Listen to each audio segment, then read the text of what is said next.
पिता पुत्र पवित्रात्मा के नाम पर आमीन। सर्वशक्तिमान महान परमेश्वर पिता, हम आपको धन्यवाद देते हैं, राजाओं के राजा प्रभुओं के प्रभु प्रभु यीशु मसीह, पिछली रात के लिए, आज के दिन के लिए, इस शाम रात के लिए पिता हम धन्यवाद देते हैं कि आपने अब तक हमें जीवित सुरक्षित अचानक मरी मृत्यु से बचाया, हर अप्रिय घटना से, हर दुर्घटना से, हर एक्सीडेंट महामारी से बचाया, उसके लिए धन्यवाद पिता। आज तक जो भी हमसे मन से, वचन से, कर्म से, अपना कर्तव्य पूरा ना करने से जो हमसे पाप गुनाह हुआ, उसके लिए हमें क्षमा कीजिए, दया कीजिए, कृपा कीजिए, हमें दंड ना दीजिए, हमारे कर्ज गुनाह अपराध क्षमा कीजिए, ताकि हम आपके कहे अनुसार जीवन जिए, पाप गुनाह से दूर रहें, पविताई खराई में चल सके, इस योग बनाइए। तेरी दया, तेरी कृपा, तेरे अनुग्रह की दृष्टि हम सब पर लगी रहे। जितने तेरे बेटे बेटी प्रभु आज का भजन और गीत सुने और गाएं, वो प्रभु सदा के लिए तेरे हो जाएं, इस योग बना प्रभु। हर एक बात को आपके चरणों में रखते हुए प्रार्थना विनती यीशु मसीह नाज़री के नाम से पिता आपसे मांगते हैं, सुनिए और दया से ग्रहण कीजिए, आमीन।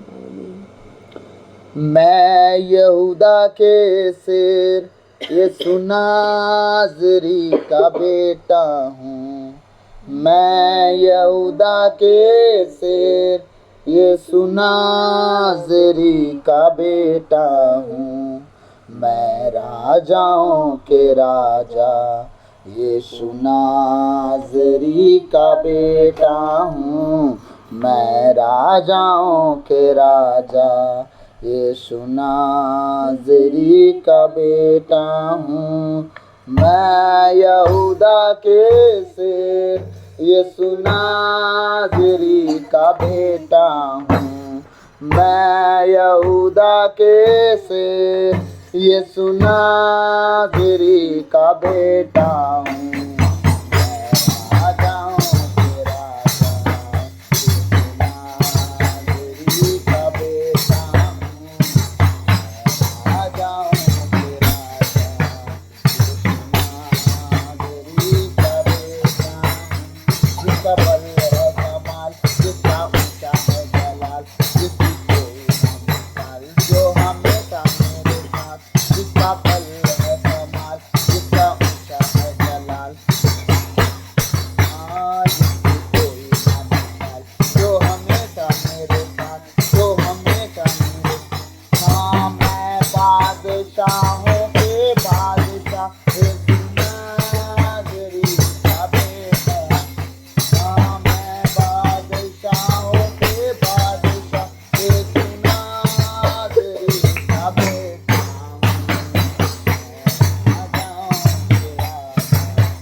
जिसका नाम जिंदगानी, जिसका राज दो जहानी, जिसने दी जिंदगानी दूर करे परेशानी, जिसका नाम जिंदगानी, जिसका राज दो जहानी, जिसने दी जिंदगानी दूर करे परेशानी, दूर करे हाँ दूर करे परेशानी, हाँ मैं साथियों के साथी यीशु नाज़री का बेटा हूँ, मैं साथियों के साथी यीशु नाज़री का बेटा हूँ, मैं राजाओं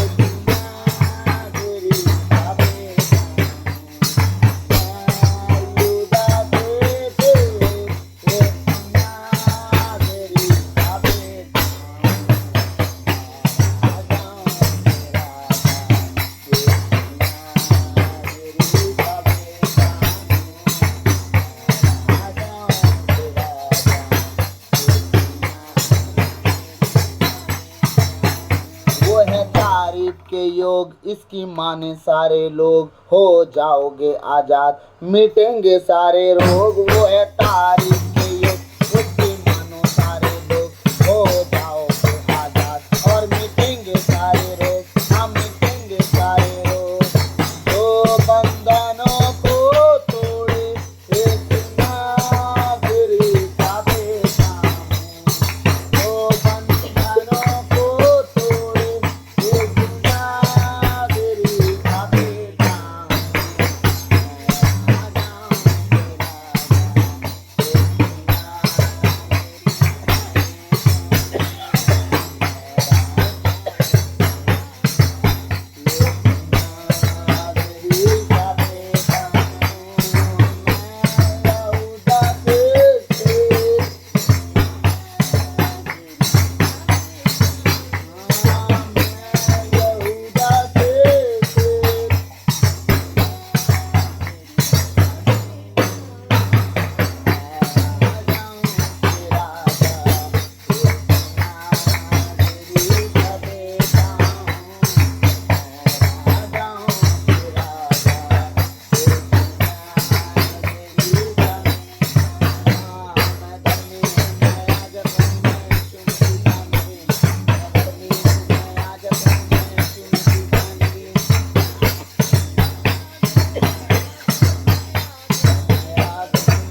मसीह की जय। अच्छा, उसके जैसा सच में कोई नहीं है, क्योंकि मैं थोड़ा सा बात कुछ करना चाहूँगा।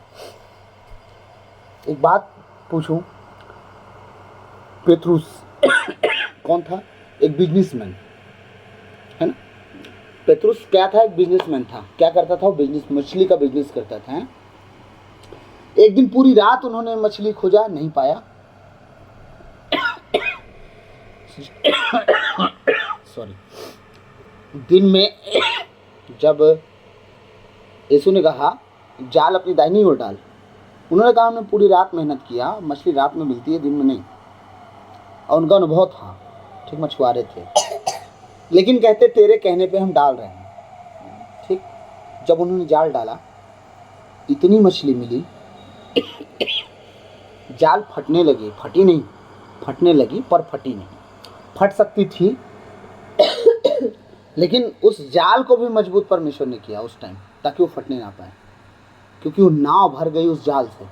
इतनी मछली मिली जो अनुमान से परे था।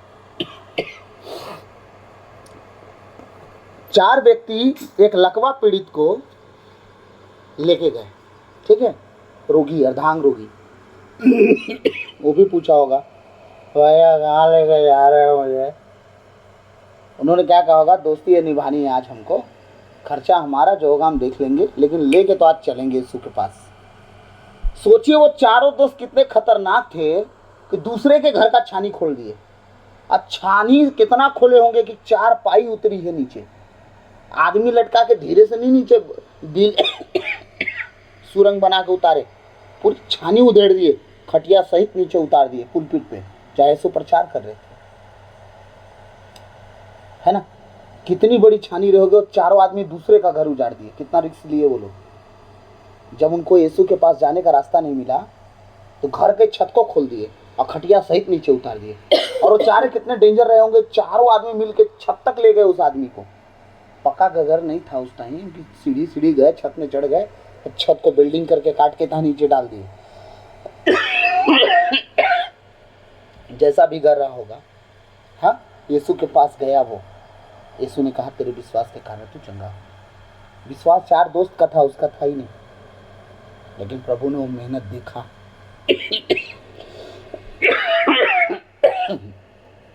सॉरी।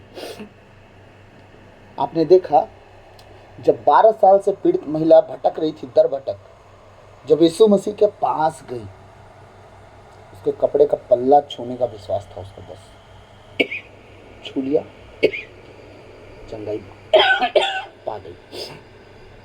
पाई कि नहीं पाई? और एक इंपॉर्टेंट बात बताऊं, लाजरुस मरा हुआ व्यक्ति बहनों से पूछता है कहाँ है वो? कहती वहां मत जा, वहां तो बदबू भी आ रहा होगा, 4 दिन हो गया उसको मरे। यीशु जानता है कि मैं जिंदा करूंगा, लेकिन कितना अटैचमेंट था लोगों से कि वहां रोने लगा वो। सोचिए कि मनुष्य से कितना अटैचमेंट था उसका, रोने लगा। वो जान रख मैं जिंदा भी करूंगा अभी जाके, लेकिन फिर भी रो दिया वो। लाजरुस की सबसे बड़ी गंदी आदत क्या थी मालूम है आपको? जो कभी किसी ने नोट ही नहीं किया। यीशु मसीह प्रीच करते थे, लाजरुस कभी मिलता ही नहीं था उनके प्रीच में। मरियम मार्था मिलती थी, लाजरुस का कोई पता नहीं था। वो खाली व्यवस्था बनाने में लगा रहता था, बाहर के लोगों को बिठाने में। आप यहाँ बैठो, आप वहाँ बैठो, मैं बाहर से लोगों को बुलाऊंगा, घर में आएंगे। वो बैठ के प्रचार नहीं सुनता था।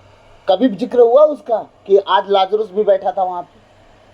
लाजरुस जब मरा तब पता चला अच्छा मरियम का भाई था, यीशु उससे प्रेम करते थे, कि मिनिस्ट्री में वो लोगों को इकट्ठा करने में उसका काम था। ये उसकी आदत बहुत खराब थी। अगर वो जानता इतना विश्वास उसका मजबूत होता तो बीमार होकर मर ना जाता वो इतना जल्दी, यीशु मसीह के जीते जी। लेकिन परमेश्वर की महिमा देखनी थी उसको। ठीक है, देखते जाइए। सब मिला के एक बात ध्यान से समझिएगा, मेरा ये कहना है, चाहे नौकरी करने वाला हो, चाहे वो बिजनेस करने वाला हो, चाहे जीवन का साधारण व्यक्ति क्यों ना हो, चुंगी लेने वाला जक्कई, कितना छोटा व्यक्ति, जो पता चला कि इस रोड से आज यीशु आने वाले हैं, पहले ही पेड़ पे चढ़ गया भीड़ को देखते के साथ। उसके घर पहुंचा यीशु, कहता आज इस घर में उद्धार आया। उद्धार कौन था? यीशु खुद है। जिस दिन तुम मन फिराते हो यीशु उस दिन तुम्हारे घर आ जाता है। ये वो जो था, क्या बोलते हैं उसको, लाजरुस, जक्कयुस, सॉरी जक्कयुस, जक्कयुस जिस दिन अपने घर में यीशु को बुलाया, उस दिन उद्धार नहीं आया था। हर एक व्यक्ति यीशु को अपने घर बुलाता है, यीशु हर एक के घर जाता है, लेकिन जिस दिन व्यक्ति मन फिराता है, अपनी गलतियों को सुधारने का निर्णय लेता है, उस दिन यीशु मसीह उद्धार देते हैं। मेरे कहने का मतलब ये है, अगर आप अपने लाइफ में फेलियर हो, जक्कयुस की तरह, आपके अंदर एक बोझ है ना, चुंगी लेने वाला, क्या नाम था, जक्कयुस था ना, मत्ती जिसको बोलते हैं ना, जो भी नाम है, वो भी अगर बोझ में ना रहता तो यीशु को खोजने आता। ठीक, 12 साल से पीड़ित महिला थी, दुखी थी, यीशु को खोजने गई। ठीक, छत छानी खोल के उतारे एक व्यक्ति को, चंगा हुआ। ठीक, चेलों ने मछली मारा नहीं पाए, और जब यीशु आया तो उन्हें मछली मिला नहीं मिला। मेरा कहना यह है कि जिस दिन आप प्रभु को अपने पास बुला लेते हो, अपने जीवन में, अपने घर में, अपने बिजनेस में, अपनी नौकरी में, मैं कह रहा हूँ आपकी उम्मीद से, आपकी सोच से, आपके समझने से ज़्यादा परमेश्वर आपके लिए करना शुरू कर देता है। आप जिस क्षेत्र में हो, आपको पता है आपकी सैलरी नहीं बढ़ेगी, लेकिन प्रभु है वो आपकी नाजायज खर्ची बंद कर देगा। सैलरी तो ऐसे ही बढ़ गया। एक व्यक्ति की सोच है, मेरी सैलरी तो 10,000 है, अब यीशु के पास जाने से थोड़ी बढ़ जाएगी। अरे बहन, पहले ये समझ, तेरी सैलरी 10,000 है तो महीना भर में 10,000 कर्जा में चली जाती है, इतना खर्च हो जा रहा है। अगर प्रभु तेरे पास आएगा तो कर्जा भी नहीं होगा और तेरा 10,000 में भी बचना शुरू हो जाएगा, तो तू प्रॉफिट में ही है, घाटे में नहीं है। हम अपनी गवाही देख लेते हैं। हाँ, आप भी जो कमाते थे, आपकी सैलरी आती थी, हर महीना में 10,000 5,000 माइनस में होते थे, कर्जा लेते थे, प्रभु के आने के बाद सब खत्म, है ना। तो ये है प्रभु, जब वो जिंदगी में आता है तो हम प्लस में होते हैं, माइनस में कभी नहीं होते।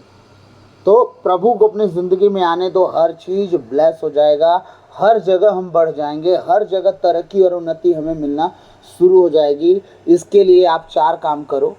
पहला है बाइबल पढ़ो, खूब दबा के बाइबल पढ़ो, जितना पढ़ सकते हो। दूसरा, जैसी प्रार्थना आए, टूटी फूटी सब शुरू कर दो। इंसानों से सब बात करते हो, प्रभु से बात करो। तीसरा, उपवास शुरू करो। उपवास करने से माइंड और शरीर और आत्मा तीनों ट्यून हो जाते हैं। मुझे क्या करना है, सिर्फ प्रार्थना के लिए उपवास करता है व्यक्ति।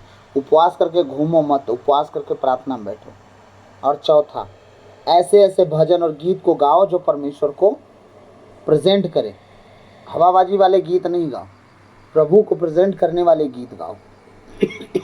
जैसे हमने एक गीत गाया अभी, यहोवा मेरे तेरे जैसा नहीं कोई ज़माने में, पूरी दुनिया कायनात में तेरे जैसा कोई नहीं, हम उसकी तारीफ कर रहे हैं। तो वो है जिसने दाऊद को, ये दाऊद कौन था, एक चरवाहा था, हाँ, उसे राजगद्दी दिला दिया। तो वो है जो यूसुफ को, कौन था यूसुफ, अपने घर से निकाला हुआ व्यक्ति, हाँ, गड्ढा में फेंका हुआ, बेच दिया हुआ गुलाम, उसको राजा के संग बैठा दिया। हाँ, तो वो है जो धरती कायनात कण कण तेरी महिमा के, कुदरत के गीत गाते हैं, है ना। ये पंछी उड़ते फुड़ते हैं और तेरी महिमा के गीत गाते हैं। तो वो परमेश्वर है।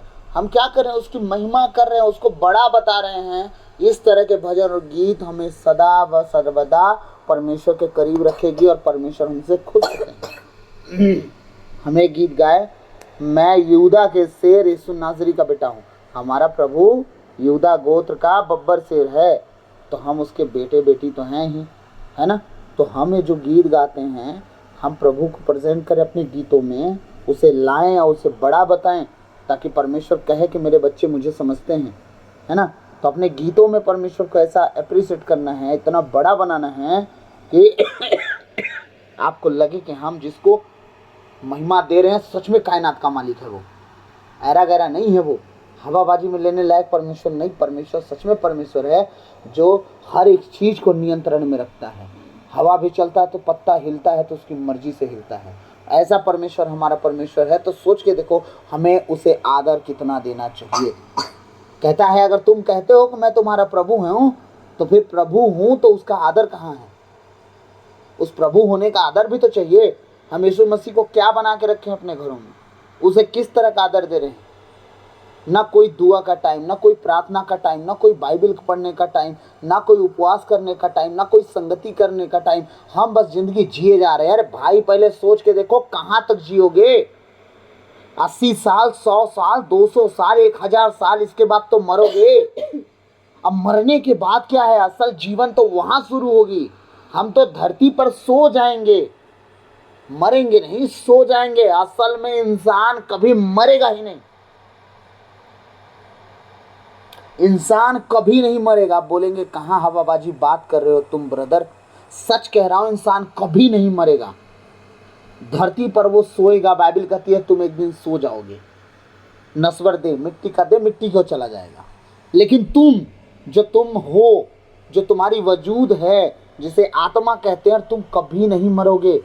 मतलब मरने के बाद जो अनंत जीवन है, चाहे तुम नरक में जाओ तो भी अनंत जीवन है, चाहे तुम स्वर्ग में जाओ तो भी अनंत जीवन है। तुम वहां कभी नहीं मरोगे। ना नरक में मरोगे, ना स्वर्ग में मरोगे, तुम मरोगे ही नहीं। असल में मृत्यु तुम्हें मिलेगी ही नहीं।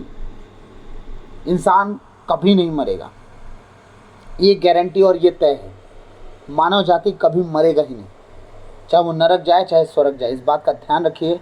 इसलिए मैं आप सबसे विनती करता हूँ, आप अपने जीवन की चिंताओं में इतना खो गए हो कि प्रभु से दूर हो गए हो। प्रभु के करीब आओ। मैं कह रहा हूँ, जीवन की चिंताएं तो कम होंगी ही होंगी, अनंत जीवन से वंचित नहीं होगे। नहीं तो फिर खाओ पिए, एक दिन तो मरना ही है। मरने के बाद ये जीवन तय होगा कि अनंत जीवन नरक का है कि अनंत जीवन स्वर्ग का है। इसलिए अपनी तैयारी करो। एक बात आप सब कान खोल के सुन लीजिए, सब कुछ कीजिए परमेश्वर के करीब रह के और बड़ी ईमानदारी से। नम्र बन जाइए, परमेश्वर धरती पर राजा बनाएगा। उसने कहा धन्य है जो मन के दीन हैं, क्योंकि वो राज करेंगे। धन्य है जो नम्र है, स्वर्ग राज तक के अधिकारी बन जाएंगे वो।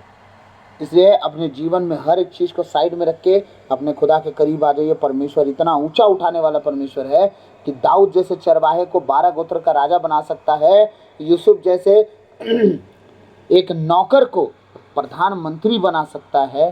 सोच के देखो कि आपको क्या बना सकता है, वो कैसा परमेश्वर है। आज धरती पर जितने प्रभु के बड़े बड़े सेवक जन हैं, दास जन हैं, जो प्रभु का भय मानते हैं, देखो क्या थे उनकी गवाहियाँ सुनो और उनका जीवन क्या बदल गया। अरे मैं अपनी गवाही दूँ तो 2-4 दिन लग जाएगा सुनने में। मेरी ज़िंदगी कितना परमेश्वर ने बदला, मैं क्या था और कहाँ से कहाँ पहुँचा हूँ मैं जानता हूँ। मेरा परमेश्वर मुझे कितना उठाया। मैं राजा हो के भिखारी था और भिखारी होने के बाद खुदा ने मुझे राजा बनाया। ये है मेरा परमेश्वर। शॉर्टकट में समझा दे रहा हूँ। तो सारी आदर प्रभु को मैं देता हूँ, सारी महिमा प्रभु को देता हूँ। मान सम्मान प्रभु का है, इज्जत प्रभु की है, उसी का आदर है सदा सर्वदा। और हम जितने आज सुन रहे हैं, हम सबके जीवन से प्रभु को महिमा मिलता रहे। सब कहें आमीन। God bless you. प्रभु आप सबको बहुतायत से आशीष दे। आप बचे, आपका घर घराना बचाया जाए यीशु मसीह नाज़री के नाम से। आमीन।